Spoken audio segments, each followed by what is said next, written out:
Labvakar! Šovakar mums studijā ir viesis no Preiļiem. Preiļu novada turisma informācijas centra vadītāja Irēna Ķerkuža un Preiļu novada domes attīstības daļas vadītājs Zigmārs Erts. Labvakar! Labvakar! Atgādinām, šī ir tiešraide, un arī jūs, skatītāji, varat piedalīties mūsu raidījumā, uzdodot sev interesējušos jautājumus, zvanot uz ekrānā redzamo telefona numuru vai arī iesūtot tos elektroniski uz redzamo e-pasta adresi. Vasara ir vispiemērotākais laiks ceļošanai, turismam, kā arī dažādiem remontdarbiem un renovācijas darbiem. Preiļos ir uzsākti vairāki izglītības iestāžu renovācijas darbi. Kā norit darbi un vai tie tiks pabeigti līdz jaunajam mācību gada sākumam? Jā, tātad neskatoties uz to, ka varbūt lielākā daļa no cilvēkiem ir gaidībās arī gan uzņēmēji pašvaldības, kas notiks jaunajā plānošanas periodā, tad šobrīd Preiļu novads teica apgūt vēl arī iepriekšējā plānošanas perioda finansējumu.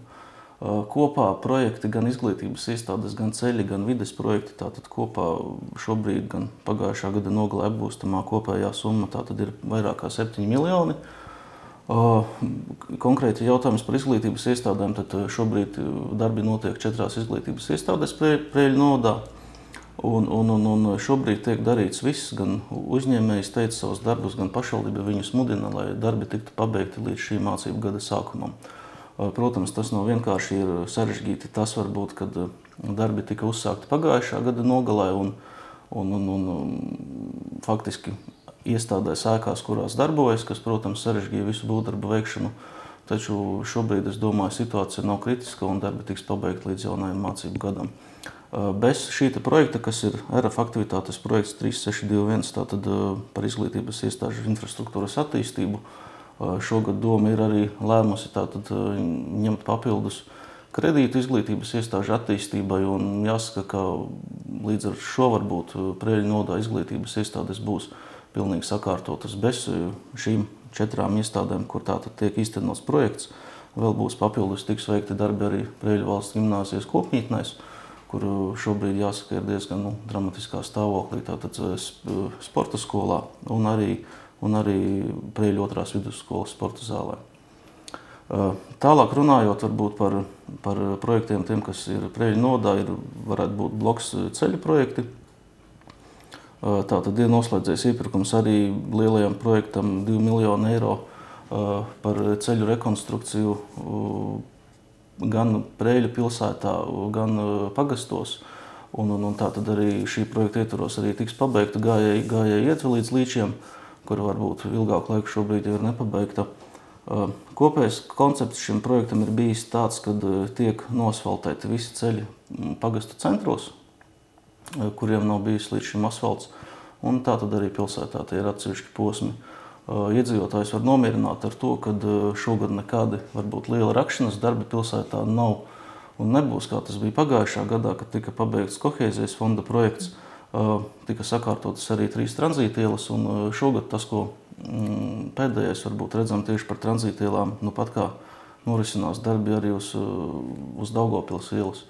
Teiksim, tā būs tāda 4. tranzītiela, kas mums tiek sakārtota, un šis ir arī projekts RF, tātad tranzītielē Rēzeknes ielā rekonstruējot radās pārpalikums, līdz ar ko tika rasts kompromiss ar satiksmes ministriju, un mēs šo naudiņu novirzījām šajā pat, teiksim, ceļa posmā tikai uz Daugavpils ielas Preiļos. Tālāk runājot varbūt par projektiem, ir arī mazie dažādas mazās aktivitātes līderu projekti. Kopumā šobrīd tie ir 4, piemēram, 4 tie ir Aizkalnes tautasnama rekonstrukcija, kur šobrīd aktīvi norisinās dažādi pasākumi gan Estrādē, gan Aizkalnes kultūras namā, un viņš ir ilgu laiku gaidījis remontdarbus. Ielu vingrošanas laukums izveidots ir Preiļos pie Preiļu 2. vidusskolas, jo, kā atminamies, tad arī bija šo zelta talanti, kurā piedalījās puiši no Preiļiem, un tātad sadarbībā ar viņiem radās skice, un šobrīd ir izveidots arī ielu vingrošanas laukums Preiļos. Tāpat ir neliela projektiņa arī par tautastērpu iegādi. Varbūt tas, ko iedzīvotāji pamanījuši, Reņa bulvārī ir parādījies informatīvais stends, elektronisks. Jā, šādi būtu jaunumi. Prieks dzirdēt, ka Preiļos notiek dzīvība. Un, kā ir ar vides projektiem? Ar vides projektiem, jā, neskatoties uz to, ka turpinās dažādu izglītības iestāžu renovācija un ceļa projekti konkrēti par vidi, man ir pašam prieks par to, ka jau vairāk kārtēji startējot Zivju fonda projektu konkursā, mēs esam, tā teikt, 2030 eiro ir piešķirti zivju pavairošanai Pelēču ezerā. Tātad tiks šī gada laikā šovasar rudenī tiks ielaisti līdaku mazuļi. Un, ja vēl runājam par vides projektiem, tad noteikti jāpiemina arī tas, ka varbūt ilgāku laiku ir mūsu parks bijis novārtā, varbūt kaut kādi projekti tur ir mazāk īstenot, pat ņemot vērā to, ka ir daudz citi darbi, tad ir izveidota BMX trase un aktīva atpūtas zona parkā, ir veikta parka dīķa tīrīšana, ir tātad slūžas pagājušā gadā ir jaunas uzbūvētas. Un šogad ir arī noslēgts līgums par tehniskā projekta izstrādi Preiļu parka dīķiem. Tātad, principā, ceram uz to, ka tiks izstrādāts tehniskais projekts parka dīķu rekonstrukcijai ar vairākiem pacēlumiem, kritumiem un varēs arī meklēt iespējas un piesaistīt finansējumu parka dīķu rekonstrukcijai. Latgalē šobrīd tiek plānots attīstīt vairāk uzņēmēju darbību, un Preiļos ir izsludināts konkurss mazo un vidējo komercdarbību projektu līdzfinansēšanai. Varētu lūdzu sīkāk pastāstīt par šo projektu? Jā, pašvaldība jau vairākus gadus plānojot pašvaldības gada budžetu paredz finansējumu mazo vidējo komersantu projektu konkursam. Šogad varbūt būtiskākā izmaiņa ir tāda šim konkursam, kad dalību tajā var arī pieteikt pašnodarbinātas personas, līdz ar to paplašinot šo te cilvēku skaitu, kas var pieteikties projektu konkursam. Informācijai var sekot mājaslapā, tātad sadaļā uzņēmējdarbība vai arī pie aktualitātēm ir informācija par šo projektu konkursu, un tātad projekta pieteikums ir iesniedzams līdz 31. jūlijam.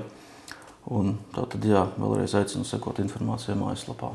Tad, kad ir labi un ražīgi pastrādāts, vienmēr ir laiks arī atpūsties. Un Riebiņu turisma informācijas centrs apvienosies ar Preiļu turisma informācijas centru. Kā nonācāt pie šāda lēmuma un kā tas ietekmēs novada turistus? Pareizāk sakot, Riebiņu novadā turisma informācijas centra līdz šim nebija.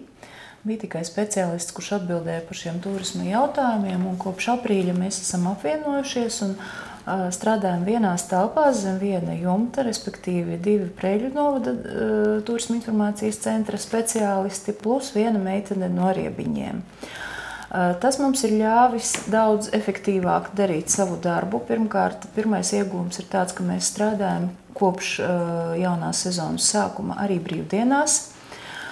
Visu sestdienu tiek nodrošināts ir darbinieks, kas strādā informācijas centrā, kā arī mēs strādājam arī svētdienās gan nodrošinam pārsvarā tikai grupu pavadīšanu, gida pavadībā, jo Preiļu novada turisma informācijas centrs veic dažādus maksas pakalpojumus, un tā skaitā arī gida pakalpojumus pa Preiļu pilsētu. Tātad turisti jebkurā laikā, jebkurā dienā tiek apkalpoti, un tas, protams, ka ir liels ieguvums. Vasarā ir aktīvākais atvaļinājuma laiks, kad ir arī lielākais turismu pieplūdums. Kādas ir turisma aktualitātes šobrīd? Tātad vēl es gribēju piebilst, kādi ir iegūmi varbūt par to, ka mēs esam apvienojušies ar Riebiņu novadu. Pirmkārt, jau mēs nekonkurējam, bet gan ļoti veiksmīgi papildinām viens otru. Tāpēc var teikt, ka gan viņi ir savu pakalpojumu loku paplašinājuši, gan arī mēs, jo tas, kas ir Riebiņu novadā, nav varbūt Preiļu novadā. Un, ja Riebiņu novadā ir zirgaudzētava, tad Preiļos tādas nav. Riebiņu novadā ir ļoti daudz ezeru, un pie šiem ezeriem atrodas daudz naktsmītņu, kurus mēs tagad daudz efektīvāk varam arī reklamēt, un tas ir zināmā mērā jaunums. Tas ir turists saņem daudz pilnīgāku informāciju un daudz kvalitatīvāku pakalpojumu. Vēl par aktualitātēm Zigmārs jau minēja, ka mums uzņem apgriezienu uz BMX trase, kur 19. jūlijā notiks pirmās starptautiskās sacensības. Ļoti aktīvai, sevišķi šajā karstajā laikā, ir atpūtas zona Preļu parkā, kur patiesi pulcējas ļoti daudz cilvēku dažāda vecuma, un viņi tur atrod ar ko nodarboties, jo tur ir gan pludmales volejbola laukumi, gan pieejama bezmaksas laiva, bezmaksas katamarāns, ir iespēja peldēties jau iztīrītā ūdens tilpnē, kur ir arī droša. Tur darbojas arī cilvēks kā glābējs, ja, kas uzmana visas šīs aktivitātes, tāpēc vieta ir ļoti iecienīta un jaunieši tiešām tur pavada daudz brīvo laiku. Tie tad būtu tādi galvenie jaunumi, bet, protams, ka es varu uzsvērt arī to, ka turpina darboties arī mūsu jau patstāvīgie turisma objekti, mūsu populārā miniatūrā Karaļvalsts, jā, tad gastronomiskā turisma pakalpojumu sniedzēji Preļu novadā var baudīt gan vingliemežus, gan mājas vīnu, gan, protams, sieru, medu un tā tālāk. Vēl pie aktualitātēm es gribētu pastāstīt, ka mums tiek piedāvāts šobrīd arī tāds baudījums mākslas cienītājiem, jo ir izveidots laikmatīgās mākslas tāds centrs, jauna ekspozīcija, kas atrodas Tirzniecības centrā Oga, kas ir apskatāms ikdienu, visu laiku, kā tikko darbojas šis Tirzniecības centrs, un šobrīd arī Tirzniecības centrs Oga ir noorganizējis Preļos arī mākslinieku plenēru. Preļos strādā visu šo nedēļu 8 Latvijā pazīstami mākslinieki. Viņi iepazīst mūsu pilsētu, mūsu novadu, mēģina izjust mūsu pilsētas burvību, saņemt tādu iedvesmu, kuru pēc tam atspoguļos arī savos darbos. Un šie darbi tiks dāvināti arī Tirzniecības centra Oga, un tā tad būs pieejami mūsu novada cilvēkiem apskatēji. Vai ir doma turpināt šādu te projektu ar māksliniekiem? Šis ir pirmais tāds gadījums, jā, pirmais projekts, un es domāju, ka tas noteikti kļūs tradicionāls, jā. Kā jūs raksturotu, kā ir sākusies turisma sezona Preļos? Turisma sezona sākās aktīvi, labi. Jau aprīlī bija pirmās turistu grupas, maijā bija diezgan daudz skolēnu grupas, jūnijā iestājās zināms panīkums, jo acīm redzot to veicināja sliktie laikapstākļi. To arī uzsvēra turismu uzņēmēji, ka turistu plūsma ir strauji samazinājusies, bet kā tikko uzspīdēja saulīte, tā uzreiz sākas aktivitātes, cilvēku pieplūdums palielinās, un es domāju, ka sezonas bilance būs pozitīva noteikti. Kas šobrīd turistus visvairāk interesē no visa Preļu novada piedāvājuma? Visbiežāk turisti iegriežas ar 2 galvenajiem jautājumiem, ko var apskatīt un kur var paēst.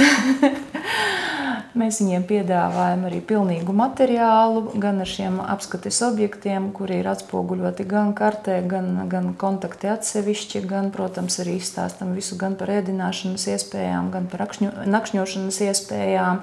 Tās ir tad galvenās intereses. Arī zvanot uz Turisma informācijas centru, protams, vairāk interesēs par apskates objektiem. Un visvairāk cilvēkus piesaista tādi objekti, kur viņi paši var aktīvi piedalīties. Kā tas, piemēram, ir miniatūrajā Karaļvalstī, kad viņi var pārģērbties, iejusties senlaicīgu princešu, karalieņu vai musketieru tēlos, izveidot skaistu fotosesiju, kas paliek arī par atmiņu. Tad, šādas aktivitātes, protams, ļoti interesē cilvēkus. Un cik paši turisma pakalpojumu sniedzēji ir gatavi jaunajai turisma sezonai? Tā kā mūsu uzņēmēji pārsvarā ir tādi, kas jau ir ar pieredzi, tad viņi noteikti ir gatavi un aizvien liels prieks ir par to, ka viņi aizvien savu pakalpojumu uzlabo. Kaut vai, teiksim, kā piemēru gribu minēt Vingliemežu audzēta ošu mājas, jā, viņi vienmēr papildina savu suvenīru klāstu aizvien jauniem produktiem. Protams, ka cilvēkiem tas ir interesanti. Arī miniatūrajā Karaļvalstī, kad reizēm turisti saka, varbūt nē, mēs tur nebrauksim, mēs tur jau bijām pirms 3 gadiem, tad es vienmēr uzsveru to, ka šai vietā ir iegriezties vērts gandrīz vai katru pusgadu, jo šī leļļu ekspozīcija tiek atjaunota, tiek šūti jauni tērpi, un katreiz, kad jūs tur iegriežaties, ir kaut kas jauns, ko tur ieraudzīt. Kādi ir gaidām pasākumi sezonas turpinājumā? Kultūras dzīve vienmēr Preiļos ir aktīva, arī sporta dzīve ir ļoti aktīva.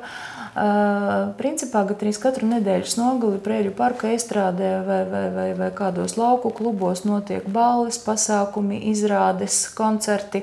Tam noteikti ir jāsako līdzi, bet kā tuvākos varbūt es gribu minēt 20. Mums būs kāzu vedēju salidojums, tā būs tieši Annas diena un būs tāds vērienīgs pasākums Preiļos, kur būs gan dažādas atrakcijas, gan prezentācijas, gan muzika, arī balle.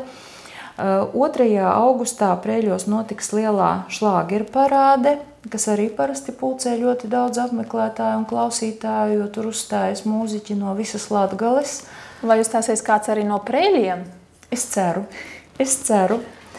Kā arī augusta nogalē 30. līdz 31. augustā notiks pilsētas svētki, kas parasti mums ir ļoti skaisti, ļoti izdevušies, un es ceru, ka tā tas būs arī šogad. Ko varbūt varat intrigu radīt? Lai tas paliek kā intriga. Teikšu vien to, ka pagājušajā gadā pilsētas svētku noslēgumā bija muzikālo strūklaku šovs, kas pulcēja 5 līdz 6 tūkstošus apmeklētāju, kas, protams, tik mazai pilsētiņai ir ļoti, ļoti liels apmeklējums. Ir arī izsludināts konkurss pašiem Preiļu iedzīvotājiem par sakoptākā īpašuma Preiļu novadā. Kas tiek vērtēts un kā var pieteikties šim konkursam? Tātad, jā, konkurss ir izsludināts un pieteikšanās ir paredzēta līdz 22. jūlijam. Kā konkurss notiek ikgadēji, tātad katru gadu tiek aicināti gan iedzīvotāji paši pieteikt savas saimniecības uzņēmumus, gan arī draugi radi kaimiņi. Tātad konkurss ir paredzēts ar apbalvošanu tātad, un dalībnieku sumināšanu pilsētas svētku pasākumā 30. augustā, un tātad konkursa dalībnieki tiek vērtēti vairākās kategorijās. Tātad tās ir gan ģimenes mājas, pilsētas un ciemu teritorijās, viensētas pagasta teritorijā, daudzdzīvokļu mājas, sabiedriskie objekti, komerc sabiedrību īpašumi. Tātad, bet kā jau iepriekš minēju, tad arī šī informācija ir pieejama visu mājaslapā. Varbūt vēl papildinot ir tātad par pasākumiem šiem paši tuvākie, tātad varbūt nepieminēts pasākums, bet arī kurš pagājuši gadu bija, man liekas, diezgan veiksmīgs. Šajā pat Preiļu parka pludmalē tika svinēta un organizēta jauniešu diena. Šogad šī jauniešu diena ir paredzēta 11. jūlijas, tātad arī dienas garumā ar vērienīgiem pasākumiem. Un tātad vēl tuvākais pasākums 19. jūlijas BMX trasē sacensības. Starptautiskas. Jā, cik būs dalībnieku un no kurām valstīm? Šobrīd informācija tiek apkopota un tā tad arī būs zināmi dalībnieki. Jāsaka, ka šāda BMX trasa ir vienīgā principā Latgalē un lai veicinātu jauniešus pievērsties šim sporta veidam, tad arī tiek rīkota šīs sacensības un arī šī trasa apgūta. Jāsaka, ka arī ikdienā šī trasa tiek diezgan izmantota, jo ir jaunieši, kurus tomēr interesē šis sporta veids un braukšana pa kalniņiem. Jāpiebilst, ka Preiļos darbojas arī pavisam jauns treneris, gados jauns, izglītots ar attiecīgu izglītību, kas nodarbojas ar bērniem un apmāca viņus šim sporta veidam. Un Preiļu jauniešiem, es domāju, tieši BMX jauniešiem, kas aizraujas ar šo sporta veidu, šīs būs pirmā veida tādas sacensības, kurā viņi piedalās? Tik vērienīgas, jā. Kopumā var teikt, ka trase ir jauna, viņa tika izveidota pagājušā gada projekta ietvaros, un principā var teikt, šīs būs tādas lielās trases atklāšanas sacensības. Labi, saku liels paldies jums, ka ieradāties studijā. Novēlu veiksmi, lai izdodas visi iecerētie plāni, projekti. Un liels paldies skatītāji, ka jūs bijāt kopā ar mums. Visu labu!